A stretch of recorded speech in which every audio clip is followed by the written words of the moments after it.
এখন যেই পরিমাণে ফেস্টত মাইক্রোপ্লাস্টিক পাওয়া যায়, এখন তো ফেস্ট ব্যবহার করণ মোটেই নিরাপদ নয়। ফেস্ট ব্যবহার করণ মানে নিজের পরিশ্রমের টাকা দিয়ে ক্যান্সার কিনে আনো। বাজারের সবচেয়ে যেবার দামি ব্র্যান্ড, সবচেয়ে যেবার দামি ফেস্ট কিনে আনি, ইবা তো যদি 70-80% মাইক্রোপ্লাস্টিক পায় তাহলে নিরাপদ ধরে অনরাই হন। এখন সবচেয়ে নিরাপদের হাসিয়ে দেয় এইরকম করত নিজেরা হাতে বানাইয়ে এই দাঁতর মাজন বা দাঁতর পাউডার ব্যবহার করুন। তো চলন আজ ক্যাং করে এই পাউডার বানাই তা ওনারা শেয়ার করি। প্রথমে নিম পাতা নিয়ে 1 মুঠোতে একটু বেশি, সাথে আবার নিয়ে দে 1 মুঠোর মতো পেয়ারা পাতা। এবার আর গয়ম পাতা হয়, ওনারা তো অবশ্যই দেখিয়ে বুঝিবেন যে যেন হবেন হন। পেয়ারা পাতাও সিরিয়ে দিয়ে দিলাম। তারপর নিয়ে দে 2 টুকরা ডালচিনিও একটু ছোটো করে ভাঙ্গি দিই। তারপর নিয়ে দে 4-5টার মতো তেজপাতা। ওনারা হাতের হাতে গাছের তাজা তেজপাতা তাহিলেও দিতে পারবেন। তারপর নিয়ে দে 10-15টার মতো লং। এখন দিয়ে দে 3 চামচের মতো লবণ। এখন চুলার আঁচ অন করিয়ে চুলার আঁচ মিডিয়াম টু লো আছে রাখি একটু সময় ধরিয়ে বাজে নিয়ে। এর আগেও ওনারা এই মাজনের ভিডিও দিয়ে এই ধরনের আর কি।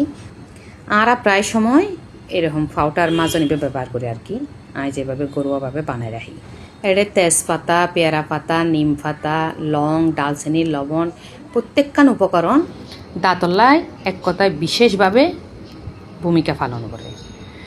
এই যে নিম পাতা আর এনে স্বাভাবিক আর নানি দাদিও করলে দেখিতাম দে দাঁতে ব্যথা করলে, দাঁতে ফুকা ধরলে নিম পাতা গরম পানি ফুরাইয়ে মানে ওই ঘন কুলি করাইতো, যার কারণে দাঁতর ব্যথা হমিত, দাঁতর মারি ফুলা হমিত। পেয়ারা পাতাও সেম। অনর যদি দাঁতে ব্যথা করে, কালতি দুর্গন্ধ বাইরে মারি ফুলে, তখনও যদি ওনারা এভাবে পেয়ারা পাতা গরম পানি সিদ্ধ করিয়ে ঘন কুলি গরম দেখিবেন দে সমস্যার সমাধান হয়ে যাবে। এক কথায় 1 টাকা ছাড়া এই ঘরোয়া পদ্ধতি সবচেয়ে নিরাপদ। প্রায় সময় ব্যবহার করি খুবই উপকৃতই, যার কারণে ওনারা শেয়ার করি আর কি। এখন তো যেই পরিমাণে বাজারত ক্যান্সারের ছড়াছড়ি, ইবে ছাড়া কোনো বিকল্প নেই। তাই এখন সুন্দর করিয়ে মচমচা পচপচা করিয়ে বাজিয়ে ব্লেন্ডারের জারত ব্লেন্ড করে নিব। তারপর ব্লেন্ড করানোর পরে ওনারা কাঁচের কোটার রাখিয়ে 15 দিন বা 1 মাস পর্যন্ত ব্যবহার করতে পারবেন। এই যে এভাবে মিহি পেস্ট করে নেবেন।